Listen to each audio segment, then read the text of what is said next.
our stock of the day. Bearing in mind we are talking dividend stocks today, well, this potentially can to fit the picture with Steadfast. It's increased its dividend around 15% per year over the past decade, and it is the insurance broker group. It has confirmed it's received a non-binding indicative proposal for a consortium offering $6 per share to acquire the company.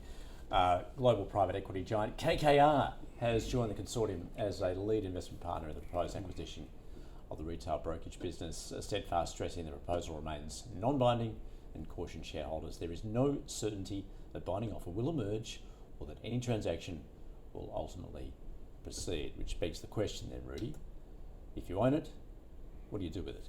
Well, that's a good point.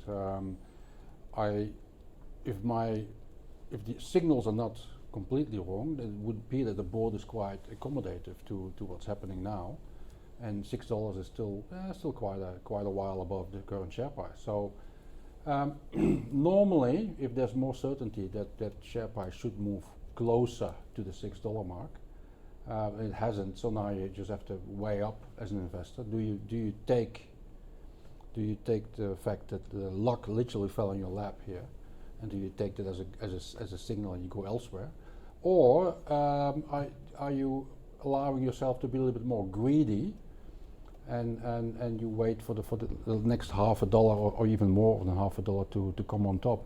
It's a personal choice.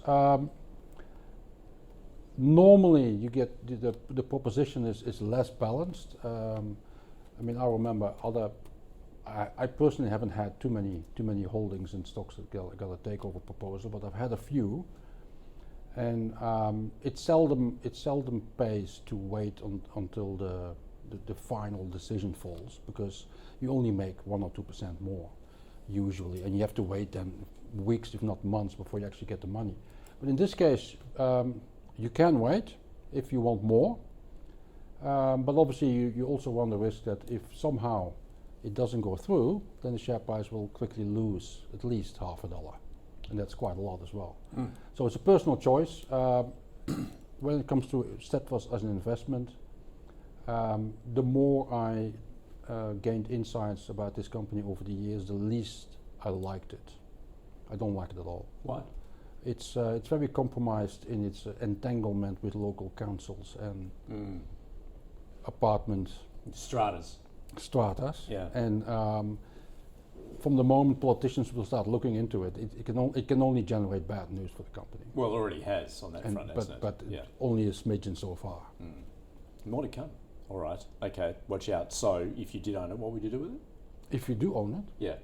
Well, as I said, you either take the money and run because you've been lucky, or you allow yourself to be more greedy. And it's, I mean, with KKR and you could probably assume that the board will ultimately be accommodative, but there's not a 100% guarantee here. So it's a personal choice. Yeah, no, what would your choice be? My choice be, because I don't like it. You'd sell it? I would go elsewhere. Yeah, all right, okay, I'm going to call it a sell then. We got there in the end. Howard, would you remain steadfast if you wanted, dare I say? Well said. What do you think of the business? Look, I mean, if you look at its metrics, it looks quite reasonable. It certainly doesn't look wonderful, but it looks quite reasonable. Return on equity just scrapes in at over 10% some years and misses it other years. Earnings are growing a bit. The debt's not particularly high. So if I ignored any news that we've got on the company over the years, I'd say it looks reasonable, but it wouldn't make our filters in terms of the kind of company we talk about in Teaminvest. If you owned it right now, much as Rudi says, I'd go along with that. You know, you may make an extra bit more than $0.50 if you hang on and get the full $6, but you may have to wait. And if it falls through, you'll probably get a lot less than the $5.20 odd that you're being offered at the moment. My own view looking at it is you could probably put your money somewhere else a little bit better. So I would probably, if I owned it, I don't own it, but if I did own it, I'd probably say, I gained a bit when the offer came in. It's non-binding, it's indicative only. Thank you very much, Mr. Market. I might as well take the money and look for something else. All right, okay, I'll call that a double sell, bearing in mind this is not advice, this is the opinion. Yep. Our two experts on the show, but they would both sell it if they held. But if somebody Steadfast. said to me they wanted to hang on, I'd say, Sure. Yep, your choice. Yep. But it is that risk, as you have spoken of. All right, that is our stock of the day, Steadfast.